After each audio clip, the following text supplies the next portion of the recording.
Hi, this is the video for Dijkstra's algorithm. We have already discussed this in our online class sessions. So this is the recording. So I'll be recording in two parts. Okay. So let us start with Dijkstra's algorithm. 1 second. Yeah. So Dijkstra's algorithm basically is shortest path algorithm.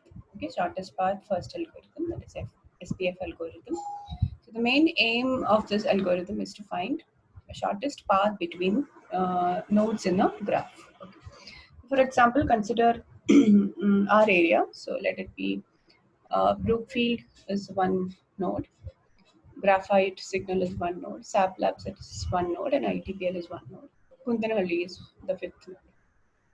So suppose we want to travel from Brookfield to ITPL. So it will traverse the nodes Brookfield, Graphite, SAP Labs, and so on, right? So this is what we basically do. So what is the least cost algorithm? That is what we find. So we have to see following which. So there is one more path which can be followed. That is from Brookfield towards Kundanahalli and then towards Whitefield, and then you can reach ITPL. So which path is going to give you the least cost algorithm? Okay, so that is what is this Dijkstra's algorithm. So in to be broad, we have link state routing protocol and distance vector routing protocol. See, these are the broad categories. Link state routing, that is LSR protocol, and distance vector routing, DVR protocol. The algorithm which is used in LSR protocol is Dijkstra's algorithm, and the algorithm used in DVR protocol is Bell-Manford algorithm. Okay, so we have both of them in our syllabus. So today we'll see Dijkstra's algorithm, and in the next coming videos we'll see Bell-Manford algorithm, which was also done in class, right? Now, so what is DVR, distance vector routing here? So we have to find the possible destination from each router. And in DVR, the main difference between DVR and LSR is in DVR, the routing information about one node is known only to its immediate neighbors. Okay, so in case consider Brookfield as the node, so only Brookfield will be knowing only about its next neighbors, that is Graphite, Signal, and Kundalini. Okay, so it will not know what is happening at SAP Labs and all. Clear? So that is one problem which is there in this protocol, distance vector routing protocol. The router, that is suppose Brookfield, it shares this information about the whole network only to its immediate neighbors. Okay, and accordingly updates the table based on its neighbors. Okay, only based on its neighbors. So if suppose something is happening at SAP Labs, the node is broken or damaged, or the path is not proper, so Brookfield will not be aware of this. Understood? Because it is not its immediate neighbor. So it will still send the packets, or the travel will still happen through the same path towards ITPL, and the buses will never reach ITPL that way. So this problem of distance vector routing is called as count to infinity problem. Okay, because the damage which is happening at a node is known only to immediate neighbors, not to other nodes. So the other nodes will keep sending packet through the same path, not knowing what is the problem. Okay, this problem is count to infinity problem. Okay, so the problem is good news spread fast and bad news spread slowly. So bad news spread slowly in the sense if there is a damage, that damage information is not spreading to the entire network in a fast manner, right? So if there is no damage, so that is what is meant by bad news spread slowly. Good news spread fast in the sense if there is no damage and everything is proper, the data transmission happens very fast. There is no problem. Okay. So because of this, we have persistent looping problem in distance vector routing, which is the disadvantage. Now in LSR, this problem is not there because the ultimate aim of LSR is the same, but then here the knowledge about each router is shared to all of its neighbors, like in every other router in the network. So the information about the routers is sent through flooding or broadcasting. Okay, So all the nodes in the network know about every other node in the network. Okay. So whenever there is a damage, the information sharing takes place fast. Okay. Now the algorithm used here is Dijkstra's algorithm for making the routing table. So the only problem in LSR is because we use broadcasting and flooding, the traffic is more, whereas in DVR the traffic would be less. So these are the basic differences. So here in DVR the bandwidth required is less because we do only local sharing. Okay. In LSR here, because flooding happens, broadcasting happens, bandwidth required is more. So here it is the transmission is based on local language, where it is based on global knowledge. Okay. Now here the algorithm used is Bellman-Ford algorithm, and here it is Dijkstra's algorithm. Okay. Now here, as we said, because the bandwidth required is less and the knowledge is local, the traffic is less. Here, because of flooding and broadcasting, the traffic is more. And here, since the damage which happens is not known to every other node, the convergence happens very slowly. Convergence in the sense going back to proper data transmission. Okay, so that happens very slowly because the information passed is slow. Here that happens very faster, that is going back to the normal routine of passing the data. That happens very fast because the information is broadcast. And as we saw here, we have count to infinity problem. Here we don't have. Okay. And here we have persistent looping problem. Here we don't have. Okay. So this is the figure which I got from slide share.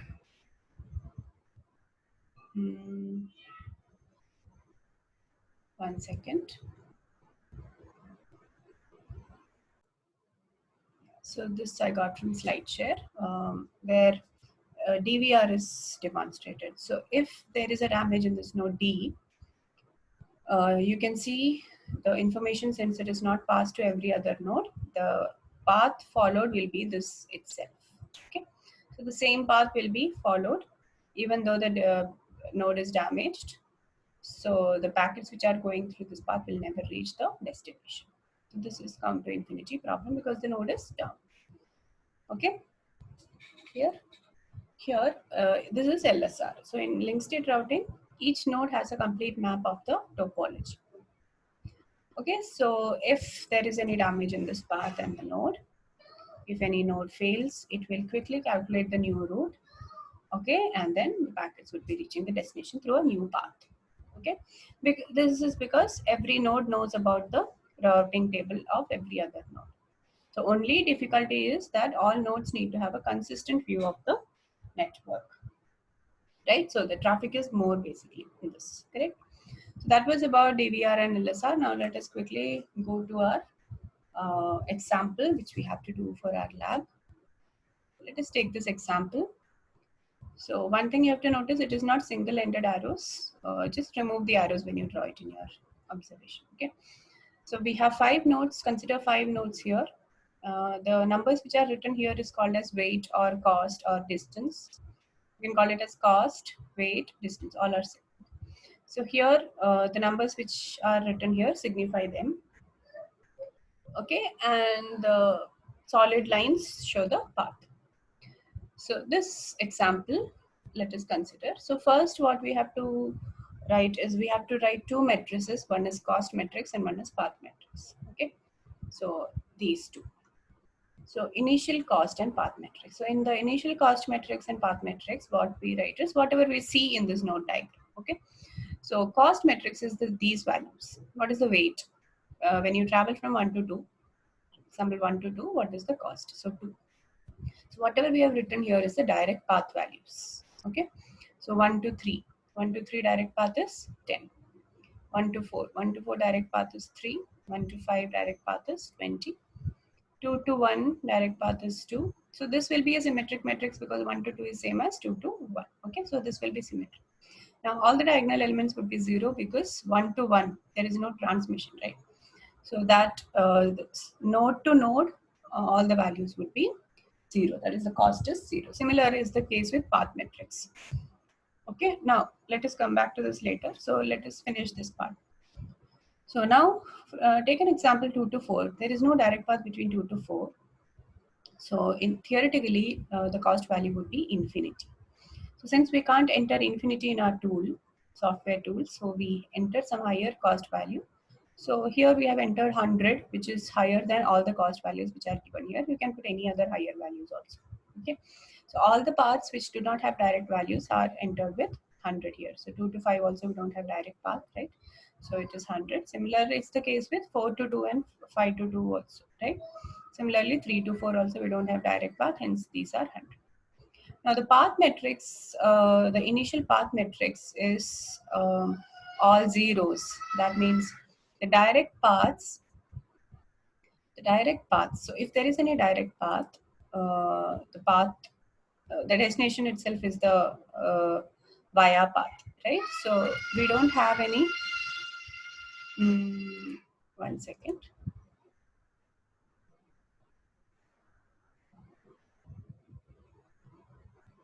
Let me take this pen option. I, J, and K. So I is the source, J is the destination, K is the via path. Okay. So I is the source, J is the destination, and K is the via path. Fine.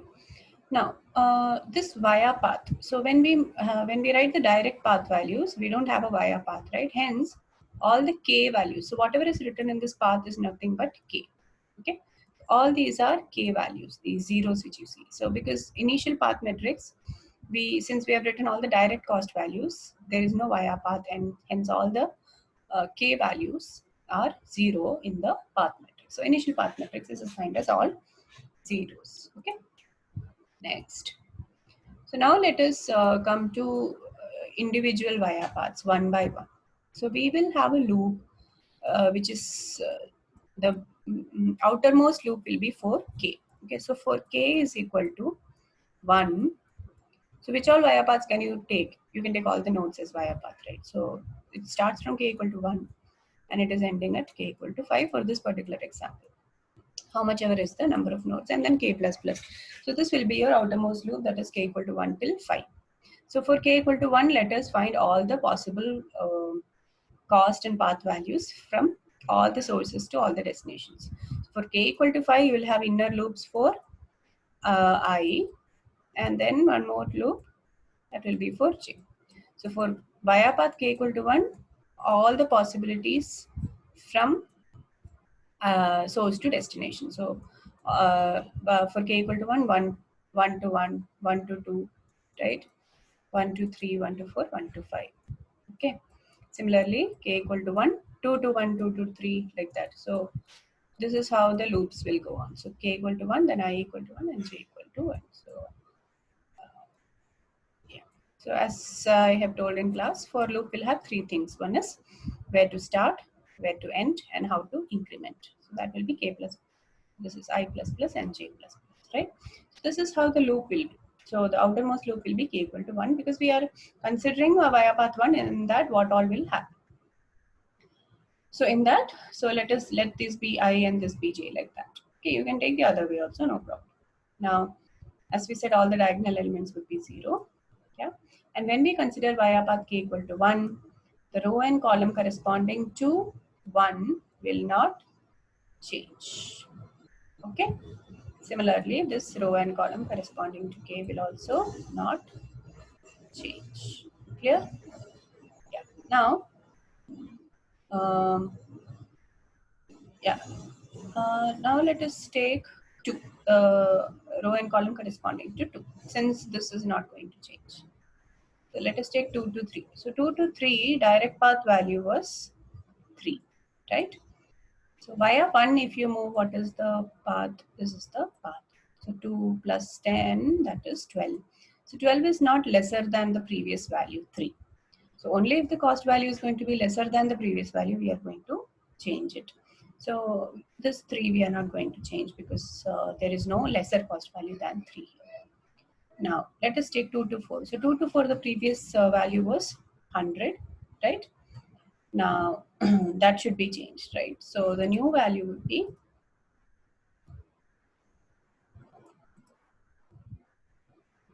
yeah, So new value would be 2 to 5, 2 to 4, right? So 2 to 4 via what? Via 1. So you can move only via 1. So this is the path. So what is the cost value? 2 plus 3, 5. So 5 is obviously less than 100. So we have replaced this with 5. Similar is the case with 4 to 2 also. It is 5. So you can also see that meanwhile we have also replaced k was 0. Now it is made 1 because via path now is 1. So that is what is shown in path matrix, the via path. Now let us see 2 to 5. The 2 to 5 there was no direct path, right? So now via 1 if you move, is there any other path?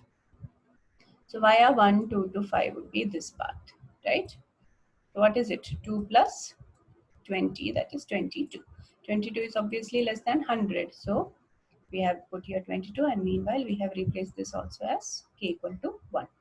Similar is the case with 5 to 2 also. So this is also 22 and this is k is equal to 1. Okay. Now 2 to 3 we did not change. Similarly 3 to 2 also will not be changed. Now next is 4 to 3. 3 to 4, sorry, 3 to 4. So 3 to 4, the previous slide value was 100 because there was no direct path, right? It was 100. Now let us see what happens here. Yeah. So now via 1. So via 1, if you want to move from 3, so this is the path. What is this? 10 plus 3, right? So that is 13. So we have replaced 100 with 13 here, and you can see k is also replaced. Similar is the case with 4 to 3, that is 13, and you have replaced this also with 1 here. Okay, so these are the changes for k equal to 1. Correct, no? So we have taken k equal to 1. In that, we have taken all the possible combinations from 1 to 1 from 1 to 1 till 5. Then I will go to 2. 2 to 1 till 5. Correct? Then I will go to 3. 3 to j equal to 1 till 5. Like that. Correct? No?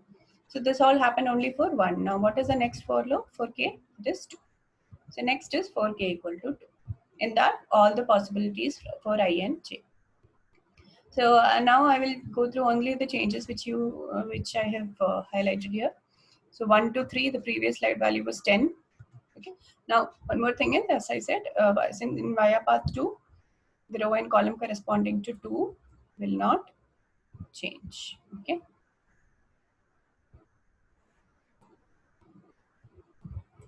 Okay. Yeah. So now and the diagonal elements will be 0 in the cost matrix. Okay. Here also it will be 0. Okay. That is not going to change. Yeah. Now. So initially, anyway, path matrix is 0, right? You don't have to separately define the diagonal elements in path matrix because initially itself all the values of path matrix are 0s. Now 1 to 3, previous slide value was direct value 10, right? This was the direct value. Now if you move via 2, so via 2 is this path. So what is the cost value here? 2 plus 3, that is 5. So 5 is less than 10, hence that 10 is replaced with 5. And you have seen the k is also replaced with 2. Similar is the case with 3 to 1 is replaced with 5 and can k is equal to 2. Now the next change which I can see here, you can see 1 to 5. 1 to 5 is 20, okay, here, direct path value. So if you move via 2, okay, 1 second. So if you want to move via 2, this is the only path, okay. But then we have not reached this loop, so you can't go, okay, we have not reached via the for loop for k equal to 3, understood? So that's why now we have not taken that path. There is no other path through 2, okay. So hence this is not replaced, okay, fine. Now next is what 3 to 4. So 3 to 4, there was no direct path. So in the previous slide, we had replaced via 1, we got a 13 as the cost value. Now via 2, let us see if there is any other path. Okay. Yeah. So via 2, right? So from 3 to 4. So 3 to 4 via 2, when you reach, you have already finished via path 1. So you can also take that path, via path also.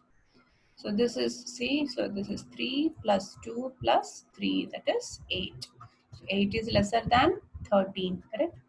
So hence this is replaced with 8, 4 to 3 is also replaced with 8, and you can see the via path is changed here, k is equal to 2. Understood? So that is about k equal to 2. Similarly, you have to do move forward for k equal to 3. I'm not discussing this. We have already discussed in class. Just check your,